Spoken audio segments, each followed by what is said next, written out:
every single person has all five voices, and they use all five voices. Now, some of the voices come more naturally to you than others do. So there might be one that is very, very natural to you, and you're what we would call your fifth voice, or we call it your nemesis voice a lot of times. You do use it and implement it, but it's the one that comes the least naturally to you. So there's not necessarily one. The five voices isn't something where we're trying to label each person one voice. What's more important here is the order, right? Which one comes most naturally to me? Which one comes least naturally to me? And then what's all the information we can glean from that?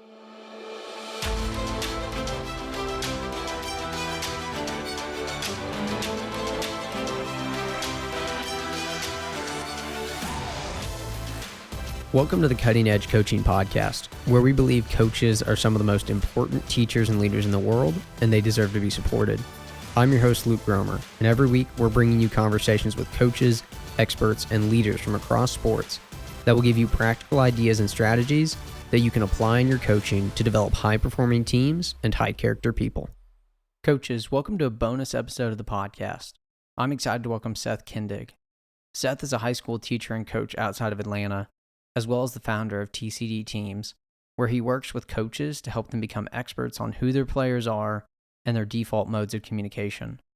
Seth designed and implemented a 4-year high school leadership program powered by Giant, a worldwide leader in leadership development, called L2, where they teach high school students world-class leadership content. This program is a one-of-a-kind leadership development program that has had some incredible success, which you'll hear more about in our conversation. Seth started TCD Teams to take what he was doing with students in the classroom that was proving to be so impactful and use it with coaches and teams.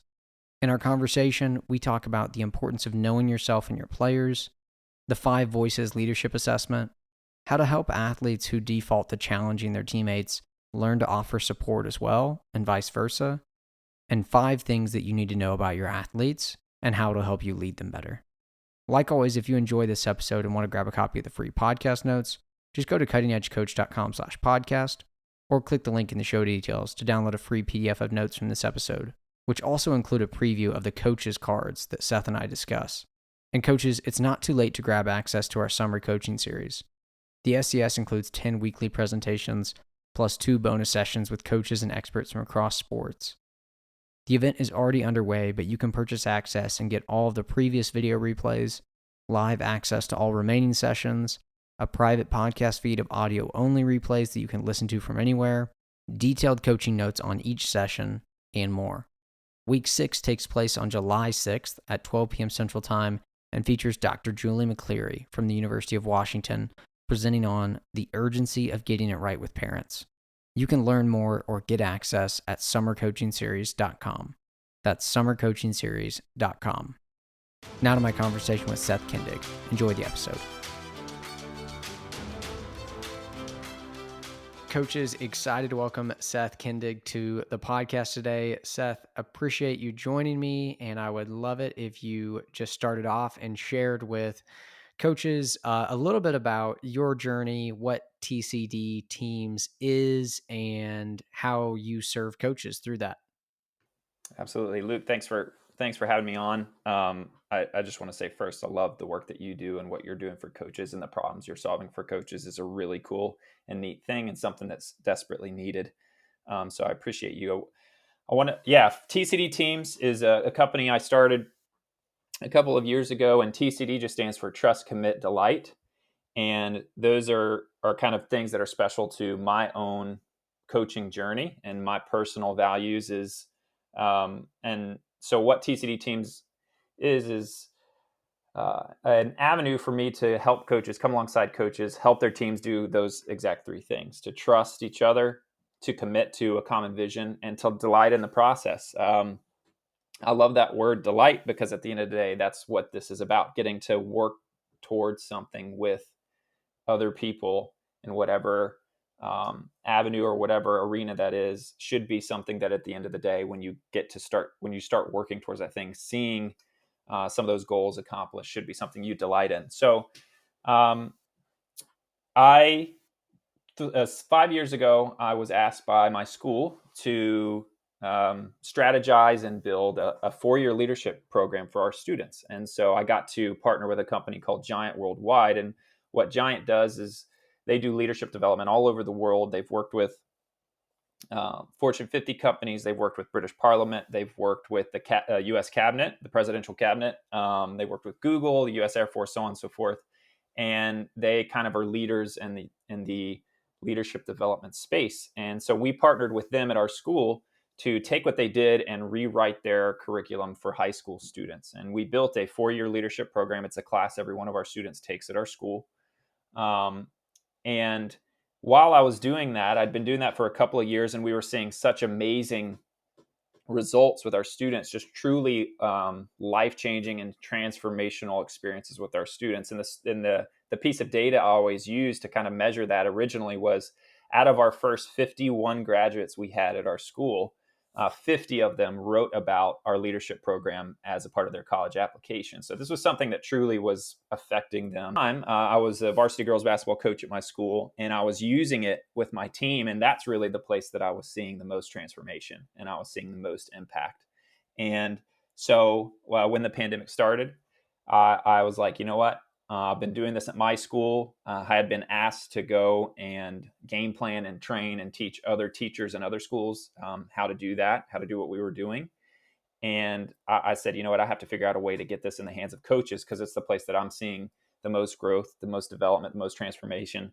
And it's gold. The stuff that we were doing was gold. So started that during the pandemic, trying to figure out how to get it in the hands of coaches and to work with coaches to build trust amongst their teams. And I've been doing that for 2 years now, and it's been a blast. That's awesome and fun just to hear about your journey doing that. And so let's get into um, some of the things that you're doing with coaches and why it's so needed. So share with coaches, what are you doing to actually help them build an environment of, like you talked about, trust, commitment, and delight? Absolutely. So the tagline, or what I tell coaches that we will do, is we'll come in and we'll basically help them become experts on who their players are at their core and what their default modes of communication are. And the way that we do that is we use a personality assessment called the 5 Voices. And if coaches are familiar with the Myers-Briggs, it's been around for forever. And this is the 5 Voices is designed to be a communication and personality assessment that is similar to the Myers-Briggs, but the language is a little bit easier to understand, and it's a little bit simpler, and it's skewed towards communication. So it's less about what are you like as a person, what's your personality type, and it's more geared toward how do you communicate. And so what we do is I come in, I work with teams, and we do a series of workshops where the team will take that assessment as a part of the workshop. And so the team, the players, they feel like it is, and they see it as a team building experience. So I'll come in, I'll lead a workshop with the team. It's very interactive. They're discussing out loud. We're taking them through it. It's not necessarily them sitting behind a computer screen and clicking most likely or least likely. We're in person. They're discussing these things out loud. We give them prompts. And at the end of that first workshop, each player will have their leadership voice, and they'll kind of have identified what their default modes of communication are. And then what I get to do from that is I get to go from that first workshop with the team and then go to the coaches and say, okay, here's the data that we collected. Here's what percentage of voices you have. There are 5 voices, hence why it's called the 5 Voices. So here are the percentages. And because your group makeup is this way, here are the things that you're going to see. Here are the roadblocks that are going to come up. Here are the things where your group really excels. And so the team, they see it as kind of a team building experience, while at the same time, what we're getting to do is provide coaches with real data and like actual actionable takeaways that they can use with that specific group because of the makeup of the group. And then from there, there's a series of 4 to 5 more workshops that are very action based. So now that we know where we are, we know what the makeup of the group is in terms of their leadership voice. we start to work on and iron out some of those things that we're going to see. And it's very activity based. So we basically take the team through a series of activities where we're going to put those touch points to test that's away from the basketball court in my context, or the pitch or the field or whatever it may be, and have them iron out some of those things that they will see. So basically, it's a series of workshops where at the beginning side, we collect data. We're always reporting back to the coaches, and then we're practicing what we're actually seeing. We're putting into practice these roadblocks or these things that this group excels at, so that the coaches can walk away with some actionable items of things they can do every day with their team. That's really good. And I think it'd be really valuable for coaches if you talked a little bit more about that five voices assessment. Would you go through each of those five voices and just kind of a little information about each one of them, so that one, maybe a coach can listen and be like, oh, I think this is actually maybe where I might land if I was to take this assessment, and then also start to maybe consider some of their athletes. And yeah, maybe there's some light bulbs for coaches as they hear these five different leadership voices. 100%. I think that's great. So yeah, I the first workshop where we detail each of these voices is 90 minutes long. So as best as I can, Luke, what I'll do is I'll try and do a quick like 3 minute version right here. And it shouldn't be too hard because they're wide ranging. The first thing I want to say is one of the first agreements that we come to with each group that we work with is every single person has all five voices and they use all five voices. Now, some of the voices come more naturally to you than others do. So there might be one that is very, very natural to you, and you're what we would call your fifth voice, or we call it your nemesis voice a lot of times. You do use it and implement it, but it's the one that comes the least naturally to you. So there's not necessarily one. The five voices isn't something where we're trying to label each person one voice. What's more important here is the order, right? Which one comes most naturally to me, which one comes least naturally to me, and then what's all the information we can glean from that. So the first voice that we talk about is the nurturer voice. And the nurturer is the champion of people, relational harmony, and values. And so your nurturers are going to be your players who are really like when someone is upset or the group is upset or something is causing tension in the group, they're going to be upset. They are your carers. They're incredible at caring. They're incredible at being a listening ear. They're incredible at doing what will bring people together first. And uh, statistically, based on Myers-Briggs data, we think that 43% of the population of our country, the U.S., is first voice nurturers. So it's by far the highest. So almost half of people, this is their primary voice. The second voice is the creative voice, and the creative voice is the champion of future ideas, innovation, and organizational integrity. So you're creative. That doesn't necessarily mean that you are a creative person or that you're autistic or something like that. It really means that you champion future-oriented thinking. You always kind of have an innate belief that everything can be made better. And you have a strong connection to your own personal values and seeing how those are carried out. 9% of people are first voice creative, so much lower. I want to go back to the nurturer really quickly and just say that nurturers are also the quietest voice, is what we call it. And when I say quiet, I don't mean literally their volume of how loudly they talk. What I mean is how loudly they express themselves. So the nurturers are so others focused that they tend to not express themselves very loudly. The creative is the second quietest voice. And it's because they tend to be so internal mentally, always thinking about the future, thinking about how things can be made better, that they have a hard time communicating their ideas out loud. Oftentimes, what we say is you can never judge a creative on what they say first, because oftentimes that's not what they're really trying to say. You have to listen 2 and 3 times to really hear, and you have to clarify. The third voice that we talk about is the guardian voice. And this is where we start to shift from the quieter voices to some of the louder voices. And the guardian is the champion of due diligence, resources, and efficient systems and processes. And so, shortly kind of summed up, the guardian is basically the person who really cares about making sure things are done the right way. And they're going to be the ones who plans really help. If there's a plan in place or there's a structure behind what we're doing and why we're doing it, they need to kind of know the plan in order to feel comfortable. And guardians are 30% of people. 30% of people have guardian as their first voice. The fourth voice and the second loudest voice is what's known as the connector. And the connector are champions of external communication. So they're really good communicators. They're champions of relational networks. So understanding how people would fit together, and aspirations. So connectors are naturally for other people, but not in the same ways that the nurturers are. Connectors are kind of the people that you would describe as having lots of friends. They kind of hop friend groups very easily. It's said that connectors have over 1,000 close friends throughout their lifetime. So they're really good and excel at connecting with other people and connecting those people to their aspirations or goals. So that's the connector. And then the last voice is the pioneer. And the pioneer is the loudest voice.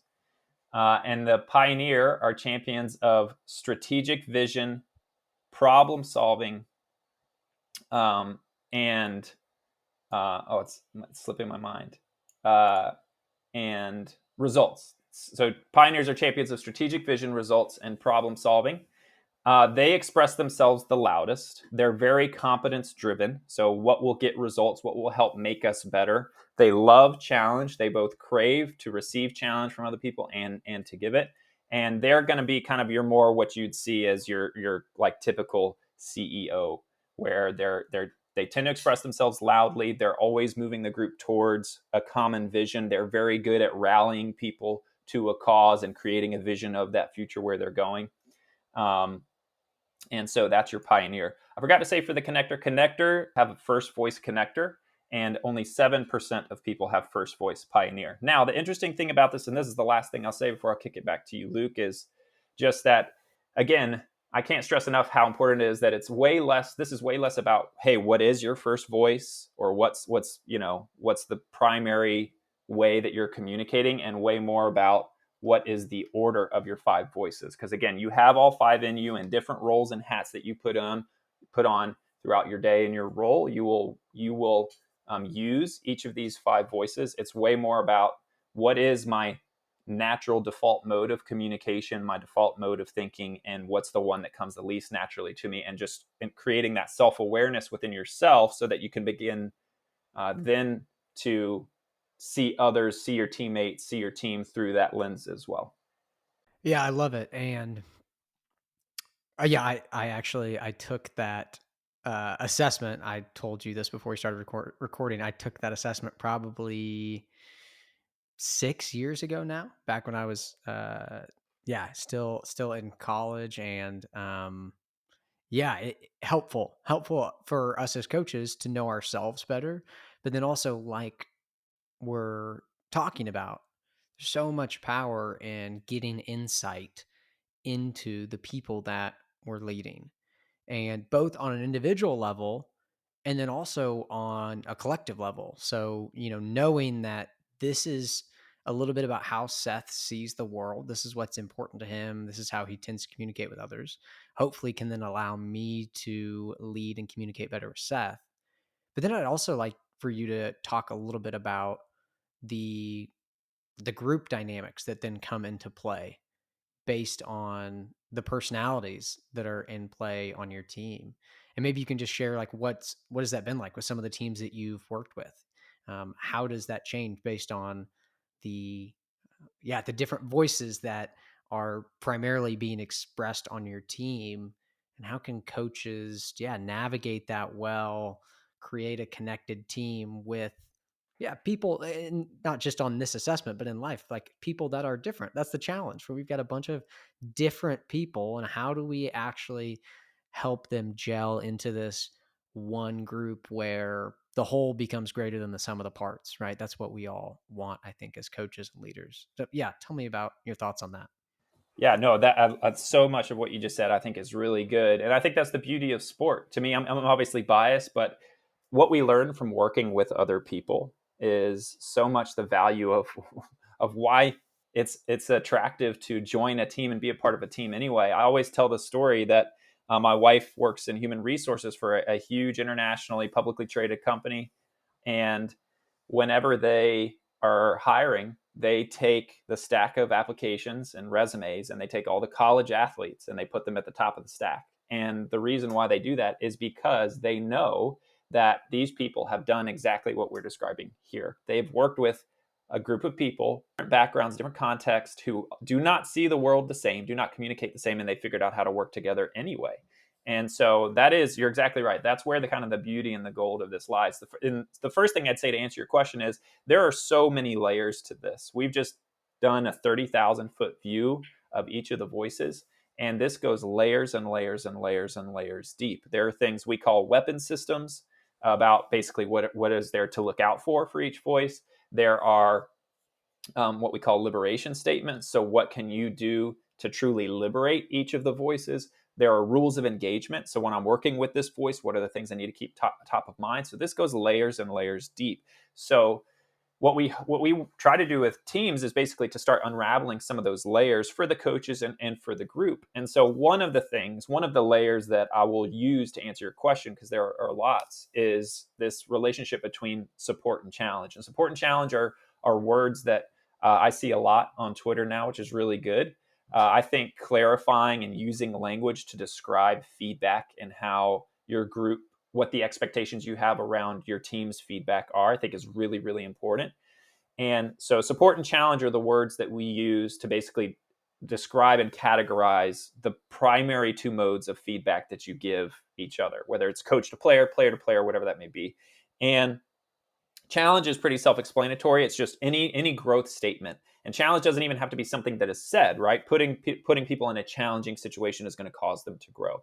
So challenge is what we would describe as anything that is designed to help someone grow, make them a little bit uncomfortable. And it can be a piece of feedback. It could be a situation. It can just be how life is going. Support is sort of not the opposite, but support is what you're saying to help encourage someone, to bolster them, to help them see. The way I like to describe support is it's a statement designed to help them see themselves the way they should be seen, and helping them feel about themselves the way they should feel.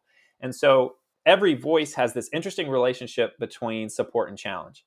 And some voices skew towards challenge, some voices skew towards support. And what that can create is different types of cultures. So, for example, and I'll just use an individual and then I'll talk about how that affects the group. But someone who tends to lean towards support, they probably both prefer to receive, and thus, because they prefer to receive, will have a natural inclination to give support. But if all I'm ever giving someone is support, eventually that causes someone to mistrust me because they know that I'm not telling them some of the hard truths. And so that can create a culture of what we call, it's a culture of entitlement and mistrust. It's what we call a protector culture. And the opposite would be a dominator culture, which is a culture where challenge is very high and support is very, very low. So all that people are hearing all the time is what they can do better and what they need to be improving on. And they feel completely misunderstood because there's no support or low support. They feel like these people don't even really truly see me for who I am. And so each voice and each voice order skews one way or the other. And I'll speak for myself. My voices are, I'm a creative pioneer. Both are very high challenge voices. So my tendency is to skew towards challenge. So if you had a lot of high challenge voices on your team, you're going to see the types of behaviors you'd expect to see in a dominator culture, which we say is a culture of fear and manipulation, right? I do what my coach tells me to do, or I do what my teammates want me to do because I'm afraid of what would happen if I don't do it.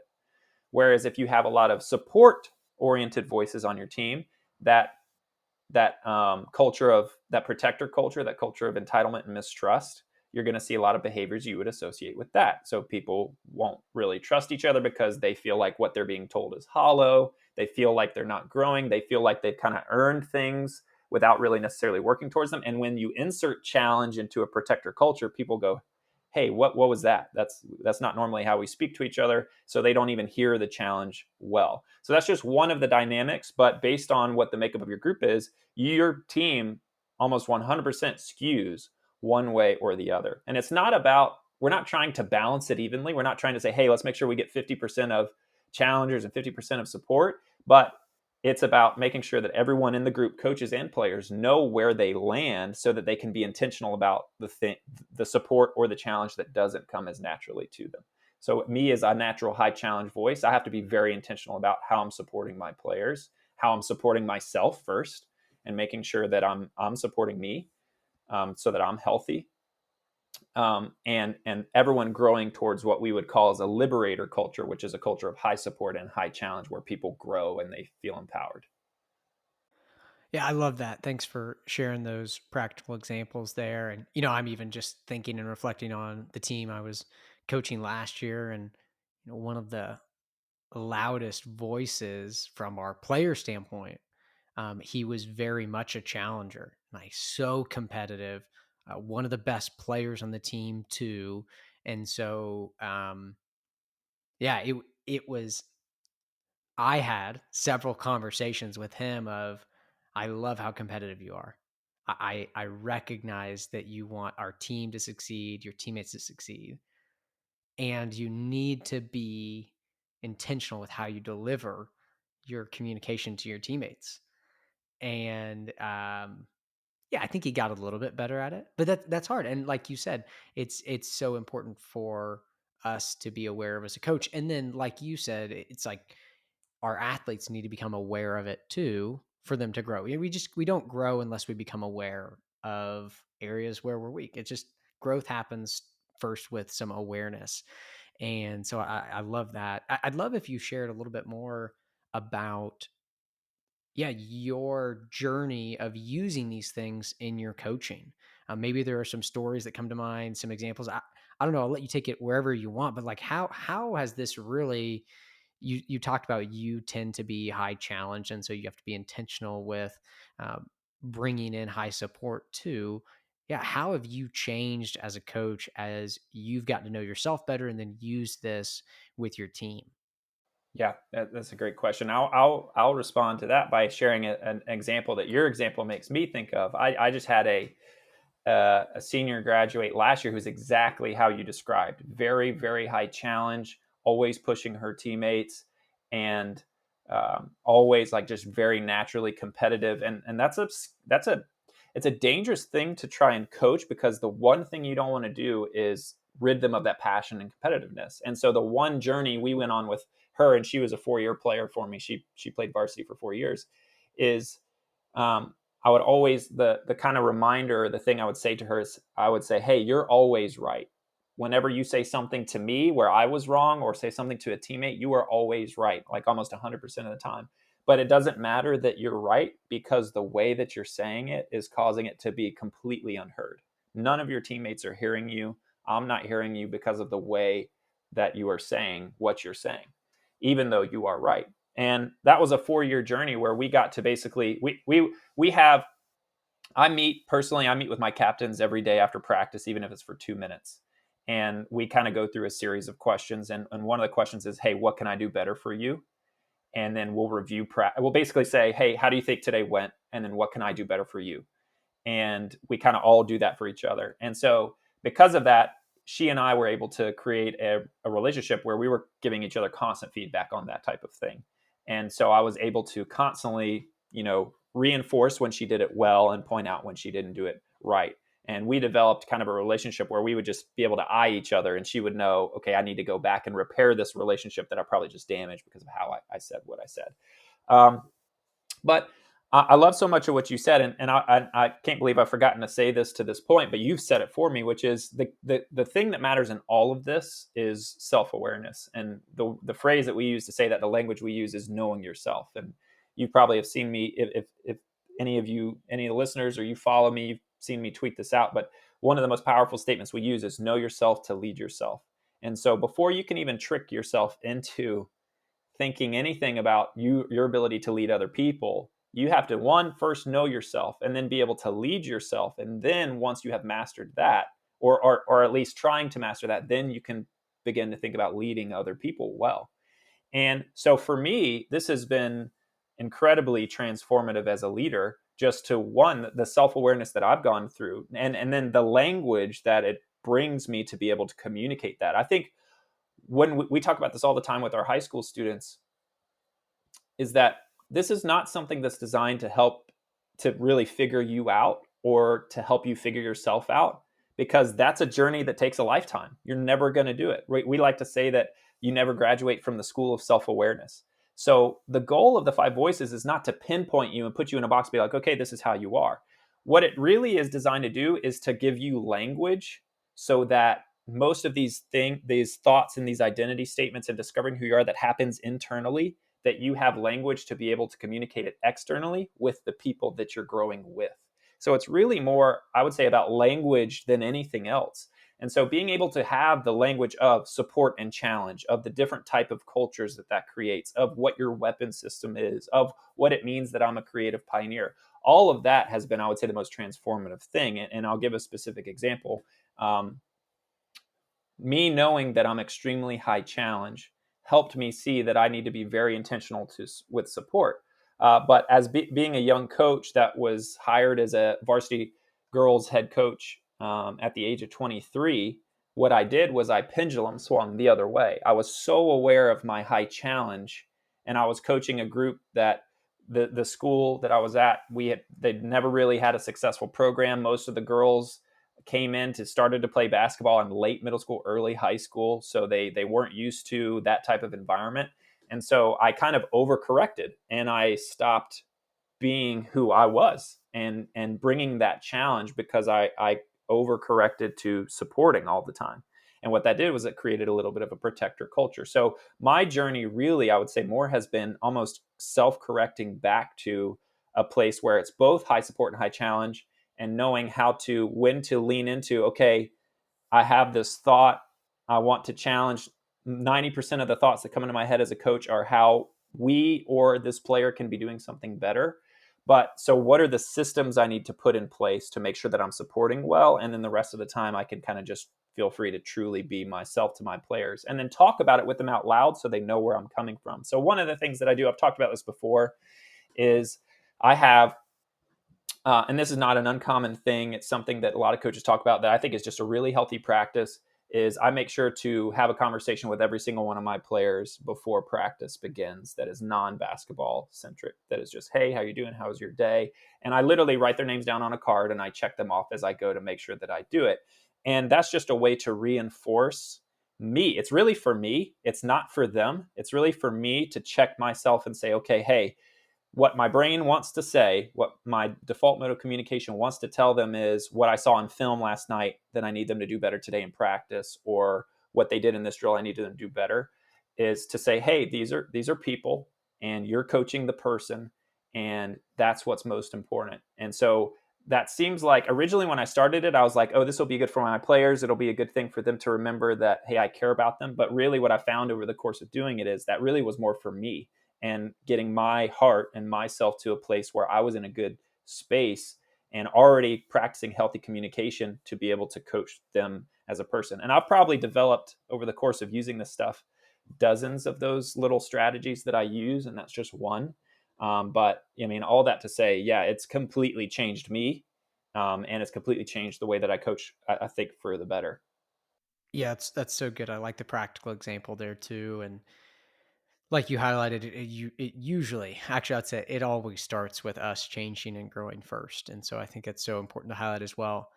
We both kind of shared that we've experienced coaching some players that are just high challengers and trying to help them learn how to support. But I think a lot of coaches probably would say that the other side of that is a bigger frustration and a more common occurrence where they don't have athletes that are willing to challenge each other.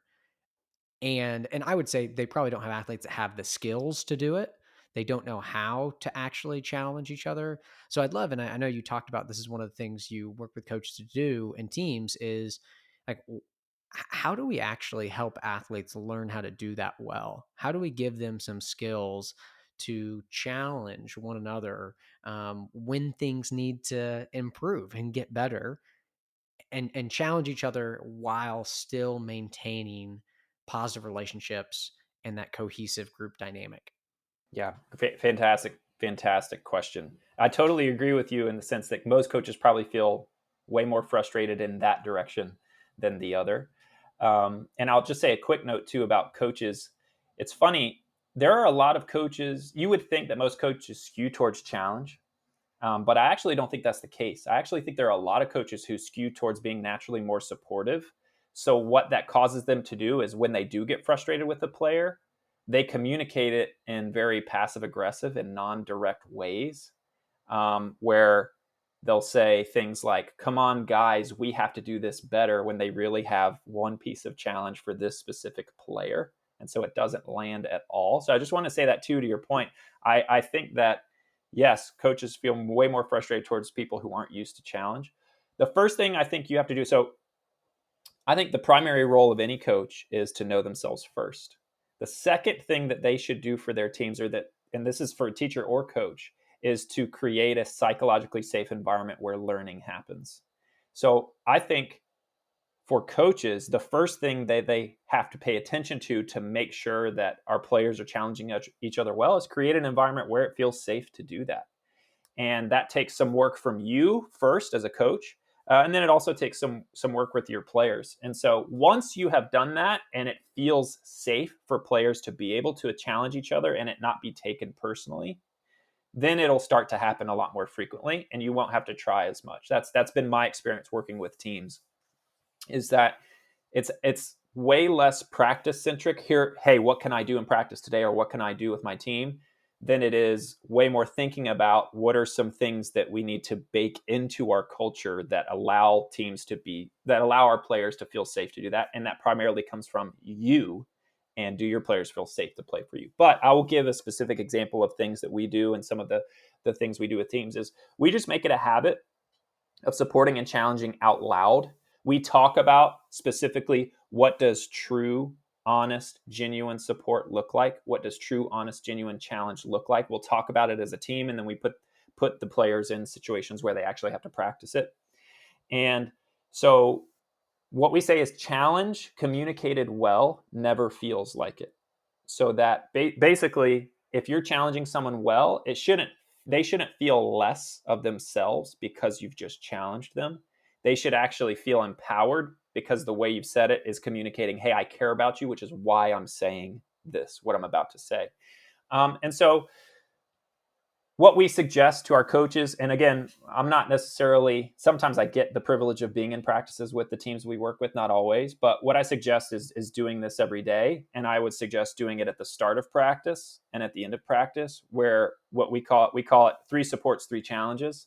And there's all different ways you can do it, but you have the players get into groups of 2 to 3. And then between the 2 or 3 of them, there need to be 3 supports given, 3 challenges given from what happened the day before, or what happened in the game before, or the film session that they were just in. And then you do the same thing at the end of practice that's referring back to what just happened in practice. And what you do as a coach is, your job is to go around, and you're not coaching whether it's happening or not. You're not going and saying, oh yeah, this girl, or, let's say, Johnny, you just said this to Robert, and that was really good what you said. I agree that he needs to work on this. You're not saying that. You're coaching how they are supporting and challenging. So if you say, hey, actually, you said this. Is this what you meant? You're coaching their support and challenge of each other while they're doing that. And then what you do is you come back together as a group in your end of practice huddle. And I love to ask this question. Hey, what's something that you thought was really good that you heard? So it's reinforcing them being listeners and truly hearing each other. And a lot of times what you'll see is people will say, my teammate, they just said that they don't think that I was as physical in practice today as I could be, or as that they seen me be before. And I think they're totally right. That's something I need to do better tomorrow. And so you do it at the beginning of end of practice. You practice true support and true challenge. And at first it feels kind of like a gimmick to them. But once you show them, hey, this is something we're going to do every day, it's that behavior starts to filter its way into the middle of practice. So they start to do it themselves, real time, on the fly. And then the more that you're modeling it, it just reinforces that as well, until it becomes something where you don't even have to really do it anymore or kind of push it. It just happens on its own. So that's kind of the first practice we do with our teams. But again, will reinforce that you'll hear a bunch of fake words and a bunch of empty challenges and supports if they don't feel safe to truly say what they're thinking. and that's on you as a coach. Yeah, I love it. And I totally agree with you. The thing that I've seen happen is when you create that environment where it's safe to do it, and it's got to mean that like you as the coach, again, like you said, you start doing it. You do both challenge and support, that they experience that from you. And then one of the most powerful things that I found is just when you celebrate them doing it or someone stepping out and trying to do it, even when it's not perfect. Of both, when you see someone step out to try to support and when you see someone step out to try to challenge. And like one of the most practical examples that comes to my mind is, most coaches will say to their players like, hey, like you should be helping and coaching up your teammates. Like if you're not in the game or drill and you see a teammate struggling, like you should be giving them reminders, coaching, whatever it might be.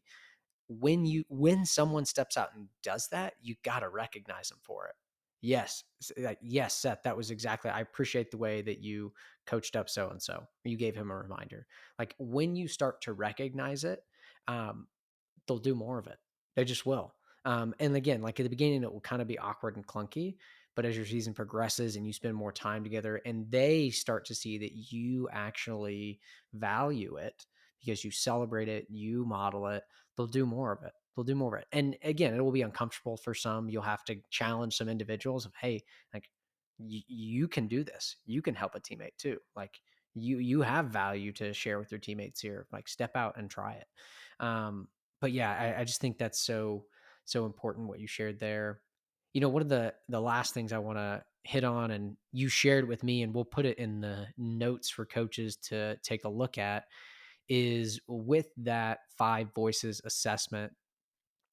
You essentially give coaches a little cheat sheet or a little card for each one of their players, with their name, with their 2 primary voices, and then 5 different categories of really helpful information for coaches to know about each of the people in front of them. Would you highlight those 5 categories and maybe just a little bit about why it's important for coaches to know these things about their athletes? Absolutely. Um, Yeah, so we give each coach a card, and that's what we call them. We call them coaches' cards, and we try to put every player on one page, so it's just something that the coach can keep in their office or in their desk, and just whip out anytime they need a reminder of kind of who that player is and what their modes of communication are.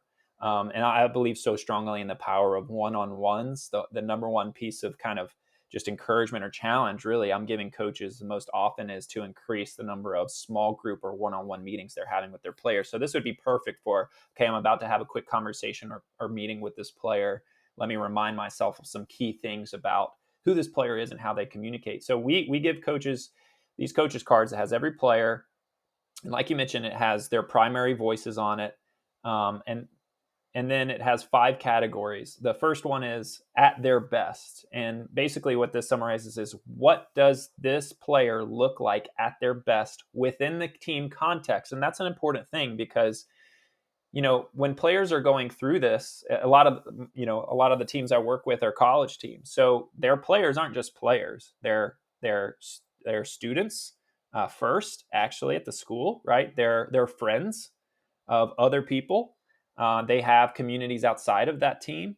Um, they have families that all bring this context that are speaking into who they are, but that might not necessarily show up in your context directly.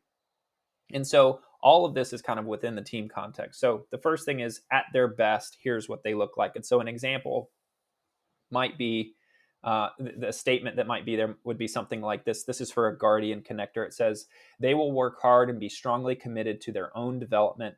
They can see how to strategically pull people together and accomplish the team's goals. And so for that guardian connector, that's one of those players. You don't have to really worry about pushing them, hey, to get in the gym and to push themselves. You can bet that they're probably going to be challenging themselves internally enough so that when they screw up, they're going to be internally challenging themselves. You don't necessarily need to add on to that.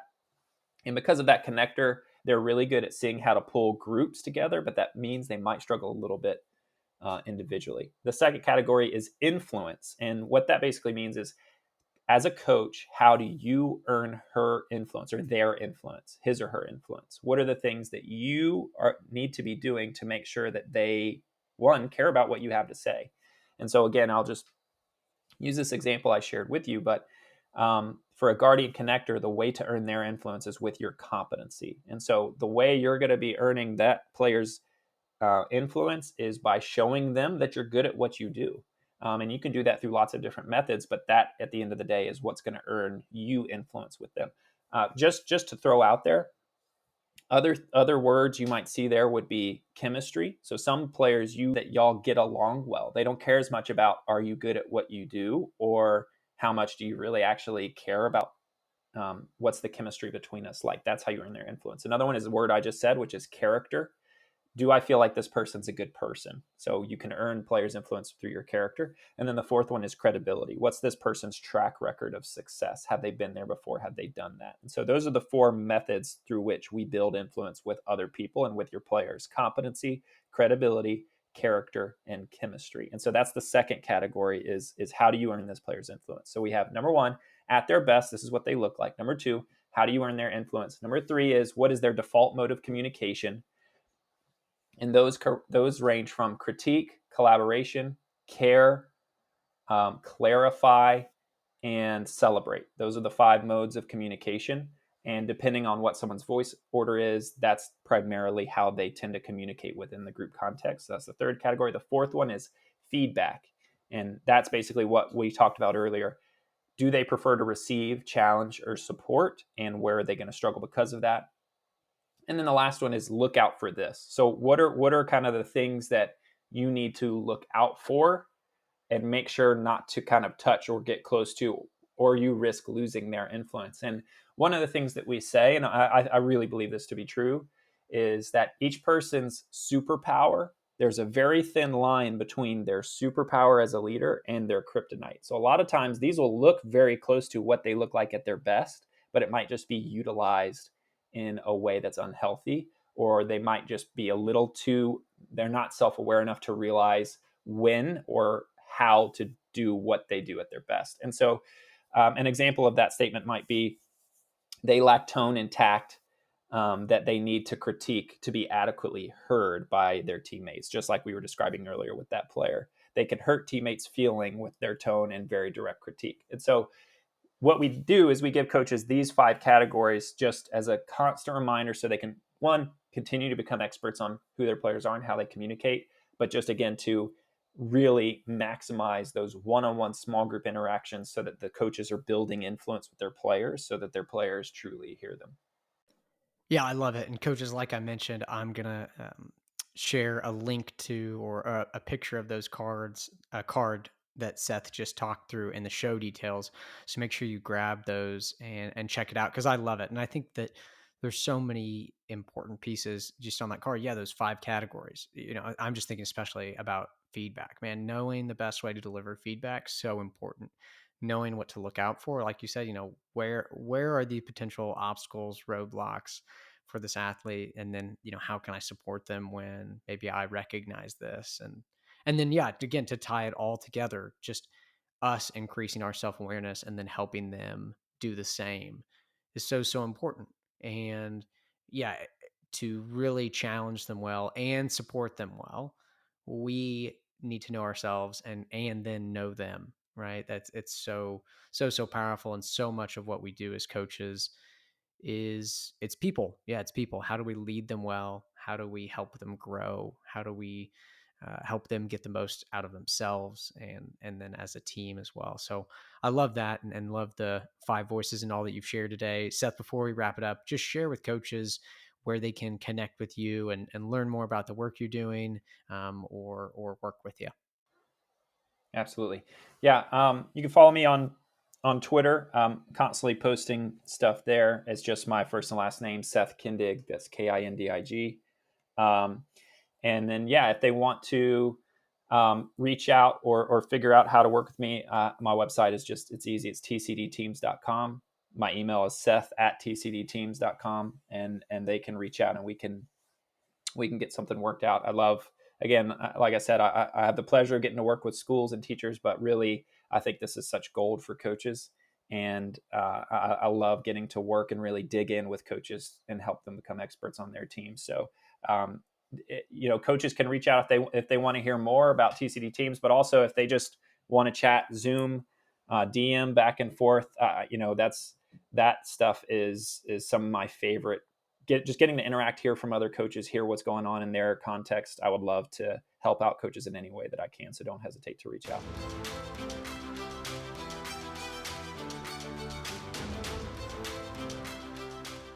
Coaches, thanks for listening to this episode, and thanks to Seth for joining me. You can find all the links that Seth mentioned in the show details. And as always, if you enjoyed the episode and want a copy of the free podcast notes, which include a preview of the coaches cards that we discussed, go to cuttingedgecoach.com/podcast, or just click the link in the show details to download a free PDF of the notes. Here are my 3 takeaways from this episode.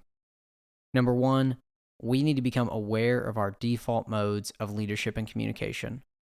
If we tend to err on the side of challenge, we must be intentional about creating habits and systems that provide real support and vice versa. And the only way we're going to be able to recognize this is if we become aware of it. I think leadership assessments like the 5 Voices and others can be really helpful in this process for us. Number 2, helping athletes change and grow takes intentionality and effort. Like we both discussed, when you have a player that tends to be really high challenge, it takes a lot of supporting, teaching, and correcting with them to help them grow without squashing the way that they're wired. And the same could be said for the other side. It's just a different set of challenges for us as coaches, but it takes intentionality and effort to help the young people in front of us grow. And number 3 was Seth's 3 supports and 3 challenges exercise. I'm a huge believer that if you want to create a great environment and build a strong culture, you must create habits like this or it just won't happen. And like Seth mentioned, it'll be awkward and clunky at the beginning, but like any skill, as they get reps doing it and receive coaching from us, they'll improve at it. And these are exactly the kinds of skills that we need to be building in our athletes. We need to be doing these things if we want to create an environment of high challenge and high support, and that sets them up for success in life. And hey, don't forget to check out summercoachingseries.com to learn more or get access to the 2022 Summer Coaching Series. You can access all of the previous sessions and all the upcoming sessions as well. I hope to see you this summer. Thanks for listening to the podcast.